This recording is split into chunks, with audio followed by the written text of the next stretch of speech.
slowly getting introduced into society, and it can help with two main factors: either reducing the carbon emissions and also repairing our atmosphere a little bit.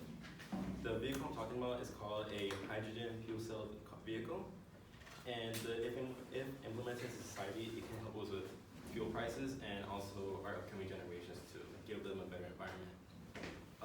The main points I'm going to be talking about today is going to be about the origin of the fuel cell and what it is, the way that what we'll call now FCV, just to make it shorter. We're going to call it how it's being implemented into society and how to kind of make it more accessible to the public.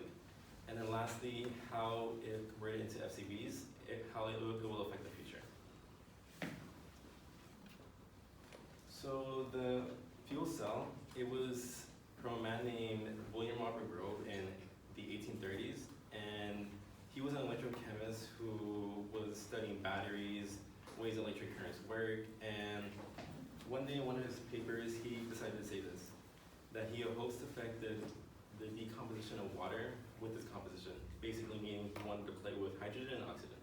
One day in his lab, he messed with the pure elements such as hydrogen, oxygen gas, and with the electric coil. He decided to then create a chemical reaction, and the outcome was an electric current and pure water. With this idea of electricity being produced by just a chemical reaction and just water being also a product, it became like a big curiosity in the science community. However, at that time also, that was when the IC engine came into play, basically a combustion engine that everybody uses nowadays. So the study came to a halt until later in the 1930s to 1950s, when scientists and also NASA became interested and began creating fuel cell generators and also fuel cell devices and systems. Then later in 1959, that was when they created the first fuel cell vehicle.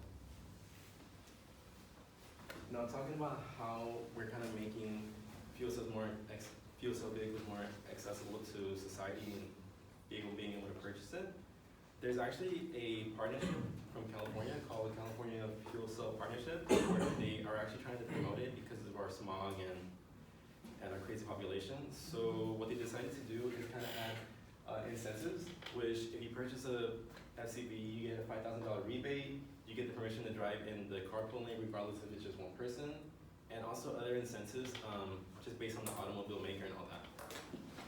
And another thing also is that an FCV is kind of the same as a regular sedan today. It's $25,000 to $30,000, and plus the incentive of the rebate, basically gonna cost $25,000 to $20,000. So moving on from that, we're gonna go to actually the way that you basically just fuel up the car. It's fueled up by hydrogen, and actually, if you purchase a FCV, you actually get 3 years of free hydrogen, so it's kind of a big benefit. And what else? And it's kind of not even an issue in refilling with hydrogen, because since hydrogen's like everywhere, it's like really benign. So there's not gonna be any issue with like, what if it leaks and all that? Nothing's gonna happen. Here are a few of SUVs that we have nowadays. Toyota created the Toyota Mirai, the Hyundai Nexo, and the Honda Clarity. Right now, out of all these, they kind of range between, I would say $20,000 to $30,000, but with the rebate, it's gonna drop. And now I'll talk to you guys about the SUV and how it will affect us in the future. My bad. So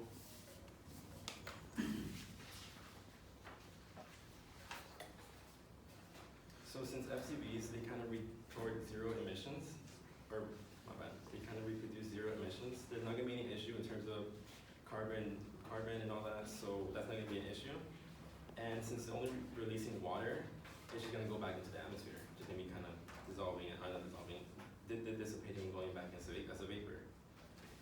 Then also, hydrogen is easily attainable. It's created in everything. It's created in feedstock. It can be taken out from compounds. It can also be actually created by just what's the word? By just water and anything else. And there's no issue with creating it also, just because it's everywhere. It's just gonna be sucked out from the air and that's it. Other benefits of FCVs is that there's going to be reduction of pollution, creating health benefits, and also this isn't really a benefit, but this is also a little factor that comes into play in the future. If we decide to convert to this, we're actually going to have to create some restrictions in terms of regular cars right now, the IC engines. So there might be times when it's only permitted for certain businesses, or even you might get little limitations in terms of buying gas for the cars. So that's not really a big factor, but that's obviously going to happen because society wants us to have a better life. They want us to be able to make it easier for the next generations. Moving forward, I spoke about the origin of the fuel cell, how it's trying to be accessible more into society, and the future. With this in mind, the fuel cell is just a concept, it's just a vehicle that's currently being made as of now. There's also other options such as electric, but this is just an idea that California and other states are trying to enforce to like help us with our pollution and all that. So it's an option that can help us in society later in life.